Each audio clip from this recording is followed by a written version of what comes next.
Barakatah Yahweh, Barakatah Yahweh, Barakatah Yahweh, Barakatah Yahweh, Barakatah Yahweh, Barakatah Yahweh, Kolayim La, Adonai Yahweh, Bashim Shabalak Yahweh Shah, Bashim Kakadash, double honors to the apostles in the Ellsbury Millstone, peace, salutation, hope for elect, Shalom. And Lord willing, I'll title this video, Even Science Proves Monogamy Doesn't Work. And it says right here, 3 scientific reasons monogamous relationships don't work out. And it says, this is a website by yourtango.com. Are we forcing something that shouldn't be? It says, and then it says this article was written on April 27, 2022. It says there are many romantic things about monogamy. According to the dictionary, the monogamous definition is having only one mate, spouse, or sexual partner at one time. Too many people, they forgot it's supposed to be 2 O's instead of 1, but it says monogamy means having a support system in your spouse or partner, someone you can rely on and spend time with. It means you can share your love with each other only, and that doing so is enough in your relationship. Monogamy is largely what we see in movies and on TV, and what the institution of marriage is built on.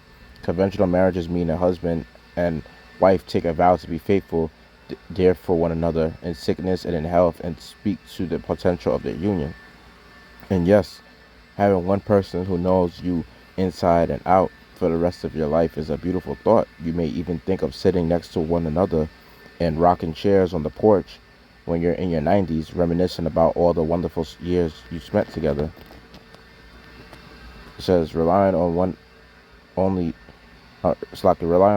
one person makes life a lot simpler in some ways that it is, but is monogamy natural? Well, according to science, a monogamous relationship might not be that normal after all, and these 3 reasons are to blame. 3 scientific reasons monogamous relationships don't work out. It says, 1, men and women lose interest in sex over time. So it says, for ladies, the loving usually goes out the door. You may try to spice things up with lingerie or new moves in the bedroom, but science shows women aren't designed for long-term desire. Research has found that women tend to go from having passionate love to compassionate love over time, meaning the relationship turns into more of a platonic friendship, and that's not something you want in a romantic relationship. Save that platonic love for your Saturday's girls' night out.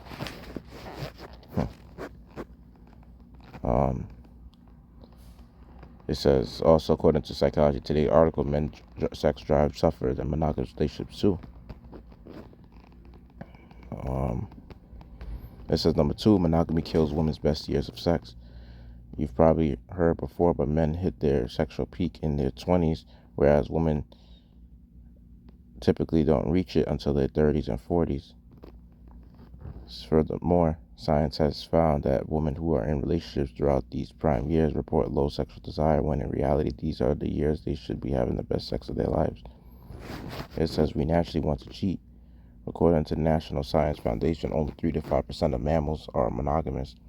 How's that for a harsh slap in the face? Reality can suck sometimes. Studies have found that sexual monogamy also relies on hormones and receptors that the brain releases.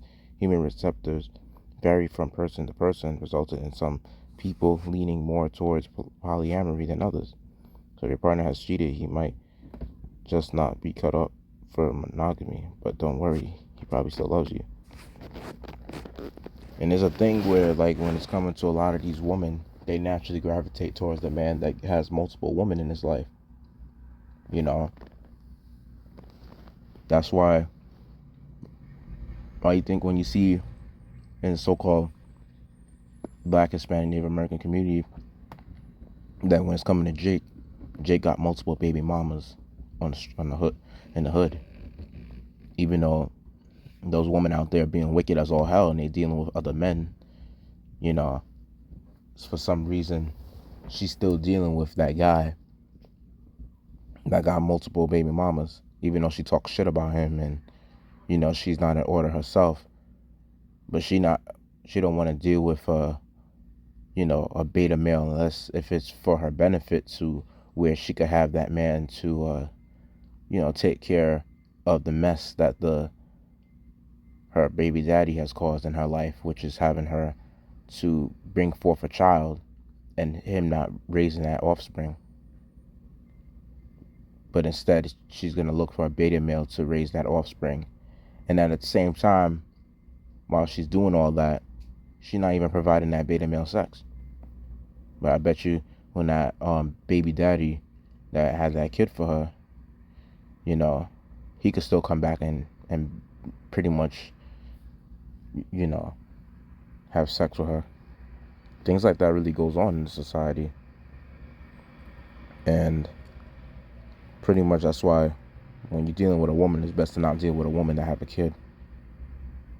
I remember there was some woman that was braiding my hair, and back when I had like longer hair, she mentioned that to one of her friends on the phone, saying that that's what she told her son, that don't take a woman that have a kid. Yeah, because especially in America, that woman is problems, and honestly speaking, she's gonna expect more from you.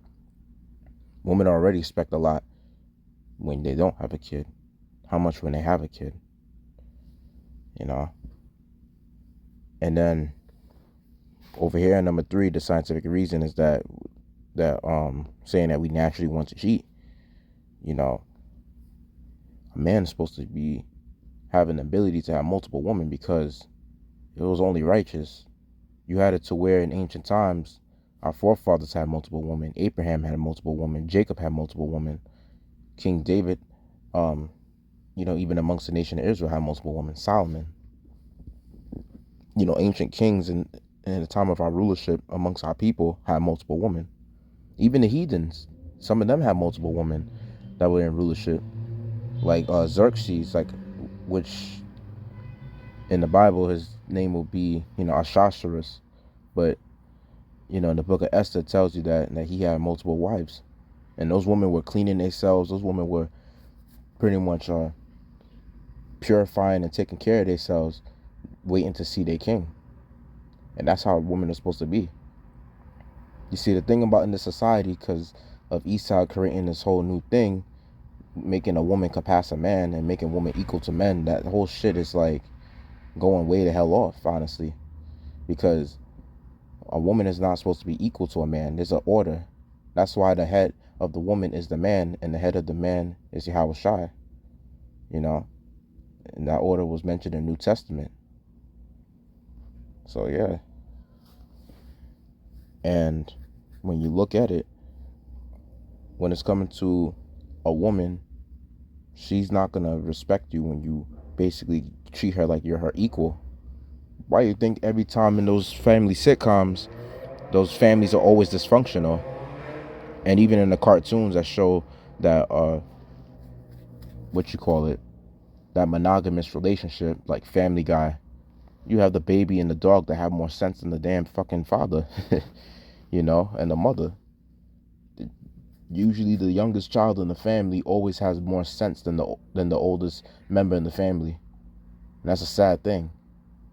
In those family sitcoms, a lot of times they will show the kids being smarter than the parents. And then the dog even has more knowledge than the parents themselves. Even the dog is smarter, like in Family Guy. And then you have it to where the father's supposed to be like the smartest if he had some sense, like, because he's supposed to be the leader of the household. But the father's a complete idiot, goes out to the bar, hangs out with his friends, do stupidity, do a whole type of fuckery and nonsense. And this is America for you. Nowhere in the East you will see shit that goes on in the Middle East. You don't see things like that going on in Africa. You don't see things like that going on in Asia. It's just only in America. Only in America you will see things like that go on, because people in America, they follow after so much social media, and they're under that witchcraft of following after all the shit that they see on TV. Because scriptures say what? That folly is set in great dignity. It tells you that in the scriptures. And that's the reason why people that watch all that TV, they end up becoming affected by what they watch, and they end up living that like it's their life. And the family sitcoms show you that with this whole monogamous relationship as well, that it shows you that the woman and the man have to take some time off. You know, they got to go on vacation, separate for a little, you know, and he needs some time away from his wife and she needs some time away from him. But at the same time, it's like, you know, she's not supposed to be going out there to try to be in a bar or finding herself with other female friends who are going to try to make her lust at another man. That's just going way the hell off, because she's not equal to a man. You know, at least when it's coming to a man, he could have multiple women. But only the society that they treat men like men are, you know, full of, basically, they treat men like men are inferior. You know, and that whole shit is going to change in this society when all hell breaks loose, because that's why, honestly speaking, in the kingdom of heaven, the ways of America is not going to go on in the kingdom of heaven. It can't go on, I'm telling you. And that whole dealing with a one woman your whole life, that's a Edomite way of living. That whole simping like spirit, dealing with one woman your whole damn life. It says right here, 5 reasons only being with one person will make you miserable. This is on October 28, 2016. One-on-one not so fun. Equals not so fun, someone put up there. Let's see. So it says, for the first 32 years of my dating life, I believed monogamy was where it at. Monogamy was where it's at. For the record, I am now 23. It says, I was one of the lucky ones when happily married parents. No, with happily married parents, the very picture of monogamous bliss. Let's see. It says, number 1, monogamy forces you to suppress your sexual desire. Number 2, monogamy makes you dependent on other person. And number 3, monogamy builds unreasonable expectations. Number 4, monogamy isn't how we're programmed. So that's spiritual right there, because, you know, when it's coming to a man, you shouldn't be programmed to have a monogamous relationship. That's the reason why you think when they say married men basically has like lower testosterone, because this whole life that men live, they say that happy life, and that's honestly the most simplest statement I've ever heard in my life, because no matter what you do, you can never make this woman happy. And it says number 5, monogamy ruins the idea of love.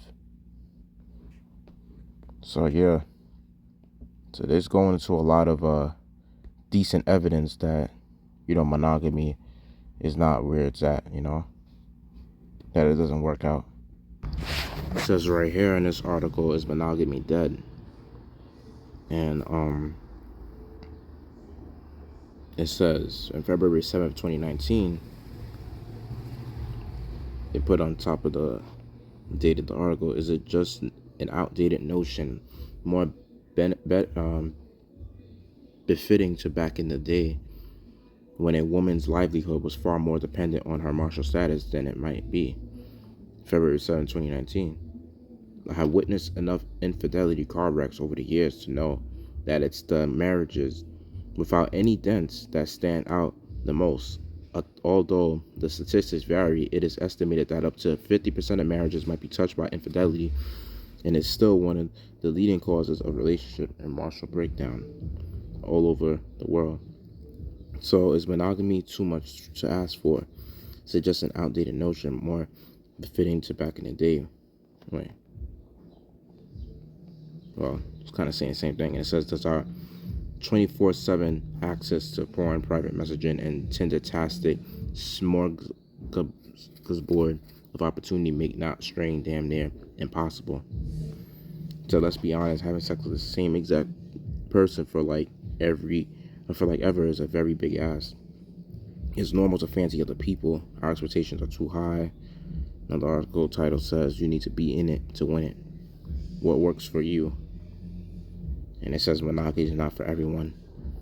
If you can find someone who's happy to accommodate your desires or is happy to similarly explore their own in a mutually agreeable, acceptable way, then you do not need my permission to go forth and fornicate.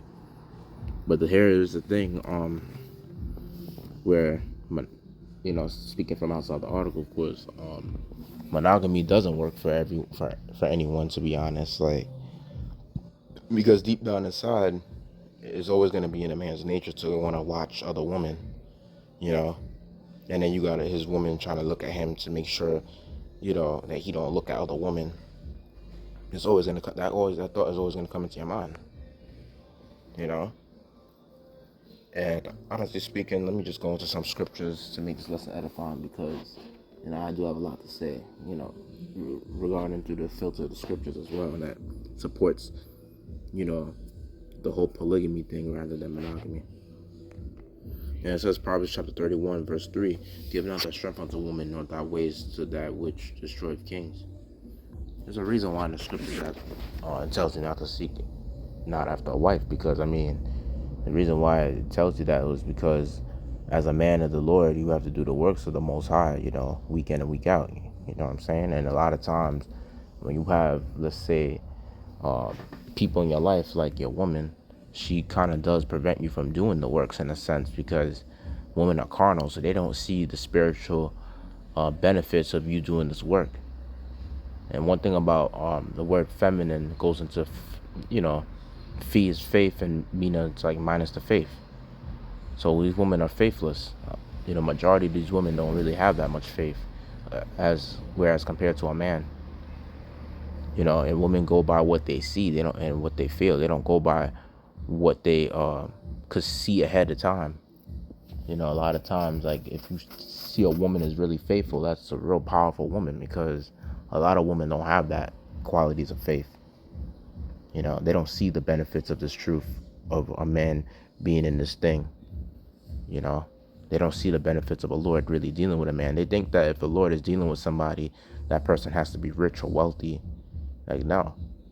If the Lord is dealing with you, truly dealing with you, you have to be in this truth and mostly endure to the end in this thing.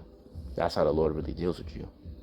You're doing the works every week, and you being consistent. That shows the connection with the Most High. And these women think that because you're in a low position in life that, the Lord is not dealing with you. That's how carnal they are. But giving your strength unto women is like going as far as like you doing everything to keep the marriage together. And that's exactly what it is in a monogamous relationship, because you have it to where men spend so much time trying to make their woman happy and trying to make the kids happy that it's not even about them. But back in ancient times, it was about a woman pleasing her man, and the kids making sure that that they respect the father, that the father was the most highly regarded member of the family, and honestly speaking, he's the leader of the household. Of course, the father has to take care of the woman and the kids, but at the same time, it's like, over time in this timeline, this time period that we're in, it became a thing where, fathers started to get least appreciated for anything. And now the mother gets most of the appreciation for every damn thing. And they even go as far as having the woman to basically push that matriarchal rule.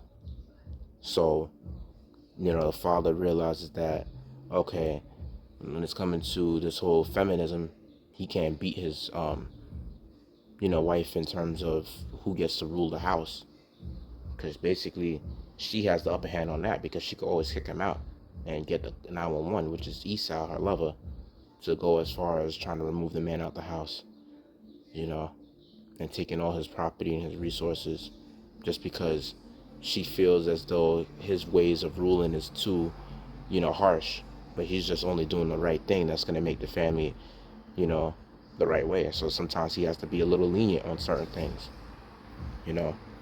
He has to honestly be a little softer And that's the problem when it's coming to dealing with women in America. That's why the, you know, prophets back then written certain scriptures to say, like, seek not a wife. That's why prophets back then were eunuchs, in the sense of like being spiritually eunuch, like making themselves eunuchs for the kingdom of heaven's sake, to do the works of the Most High and not to deal with that lifestyle of going after seeking for women to deal with and be with. I mean, of course, there were some prophets that had women in their life, but there's some that just rejected having women. Like Yahweh Shai was the ultimate example of that. Apostle Paul, he was a good example of that as well, and even Daniel. You know, like they probably were dealing with women before they got into the truth, but we definitely knew Yahweh Shai had the truth when he was very young. So, he just didn't deal with women at all. But as for Apostle Paul and Daniel, they probably dealt with women before, and then eventually, until they got the truth, that's when they, made a vow to continue to push this word of the Heavenly Father and not deal with women like that. And honestly speaking, when it's coming to the nature of women, they go with whatever is in power, and they follow and hearken unto that. So women are hypergamous by nature. So they basically respect whoever has like the most power. It's not a thing where they're gonna respect somebody right now that's in a low state of condition, and then until he gets back his power. No, they're gonna respect you right there and then when you have that power. That's how women are. I'm gonna bring out another precept as well. In Exodus 21, verse 10, it says, "If he take him another wife, her food, her raiment, and her duty of marriage shall he not diminish. And if he do these three unto her, then shall she go out free without money."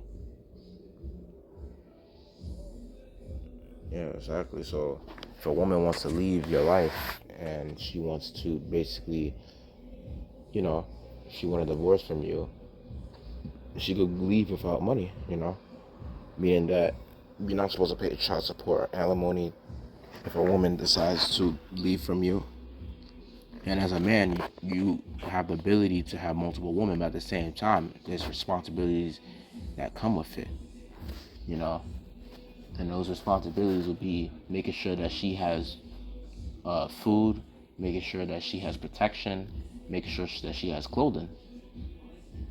So you have to always make sure that these women that you have like in your relationship, that they have those basic necessities. And she's supposed to be grateful for whatever you give to her. She's not supposed to be feeling as though like, oh, you better give her the best of this or the best of that. Like the fact that you have something that's decent and something that's enough, that's all you need.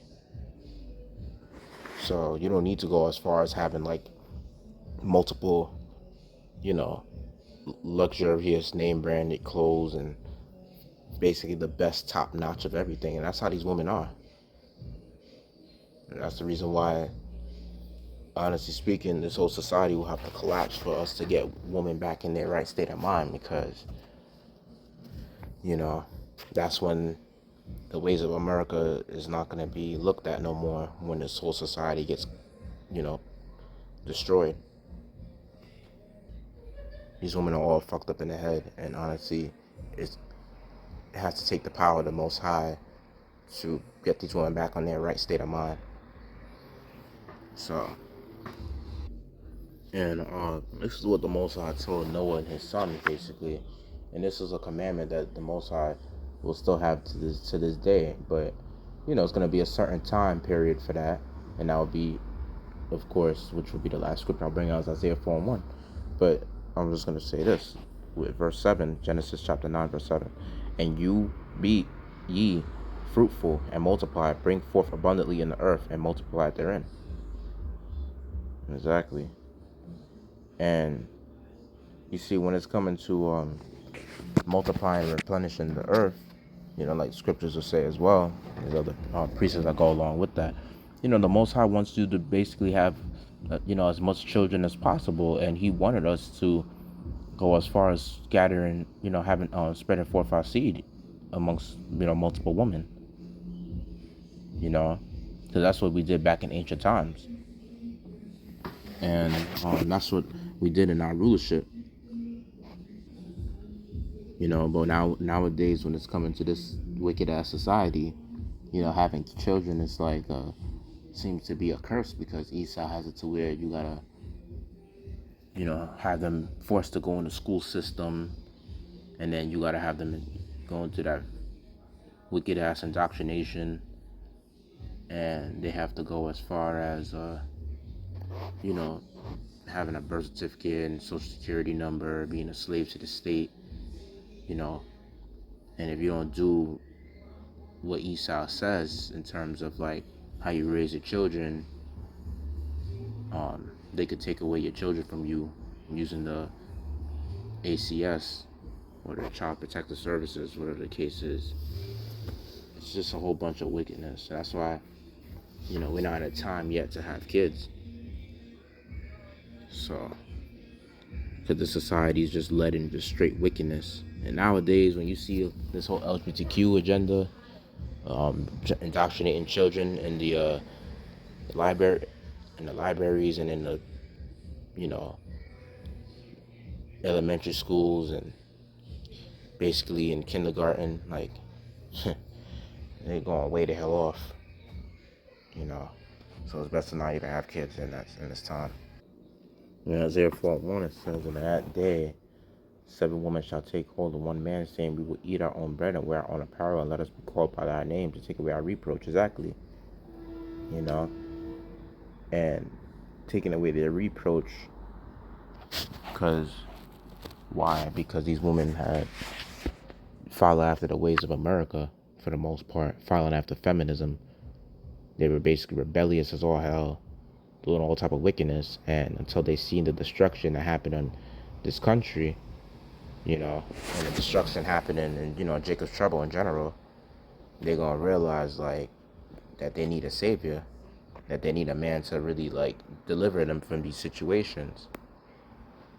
And that's the reason why you won't see in that time that, polygamy is gonna be like the righteous thing. They already have an article saying that polygamy, is the next thing, and that's, spiritual, that they had articles and some videos going into that. But it's going to be a righteous polygamy. It's not going to be a polygamy where a woman has multiple men. Hell fucking no. Because these women already kind of have that access because they can pass a man. That's why when they go out in the clubs, they get laid every fucking day. They go to the clubs like every weekend. They go out. They always laying up with another dude. I bet you there's 15 to 30 men a day hollering at a so-called, an Americanized woman, basically hollering at her, and she sees that shit. And you mean to tell me, out of all those 100 men that she has every day to hit her up and all that shit, you mean to tell me she's not gonna meet at least a few of them and hop on one of their dicks? Of course she is. She's gonna do that. So these women have social media. They got the feminism. They have an up in the society. But once all that shit go down, we basically gonna have the ball in our court for the brothers that's in this thing. And these women gonna have to meet our expectations and our requirements. This whole meeting her requirements bullshit. Like, see, one thing about Jake, man, our people don't really have a ruling class mentality. That's the reason why you have it to where a lot of men are stressed out in marriages, and they feel as though that it's stress, that marriage is really a stressful thing, that it stresses them out. But honestly speaking, a woman is supposed to be, her mind is supposed to be after your desire. And I'm gonna bring that last scripture out, in fact. And in Genesis chapter 3 verse 16, it says, unto the woman he said, I will greatly multiply thy sorrow and thy conception, and the sorrow thou shalt bring forth children. But this is the point right here. And thy desire shall be to thy husband, and he shall rule over thee. And that's basically supposed to be the order when it's coming to a man and a woman. And it tells you that in the New Testament that the man is over the woman. That he's the head of the woman. So thy desire shall be towards thy husband. She's supposed to follow after your desires. You're not supposed to follow after her desires. With that, I hope I made this edifying. Let's give all glory, praise, and honor to Adonai. Yahweh, Bashem, Shabbat, Kev, Shabbat, Bashem, Kakadash, Shabbat, honor to the apostle, Elsewhere, Millstone, peace, I teach him for life. Yahweh, Bashem, Shabbat, Shabbat, Shabbat, Shabbat, Shabbat, Shabbat, Shabbat, Shabbat, Shabbat, Shabbat, Shabbat, Shabbat, Shabbat, Shabbat, Shabbat,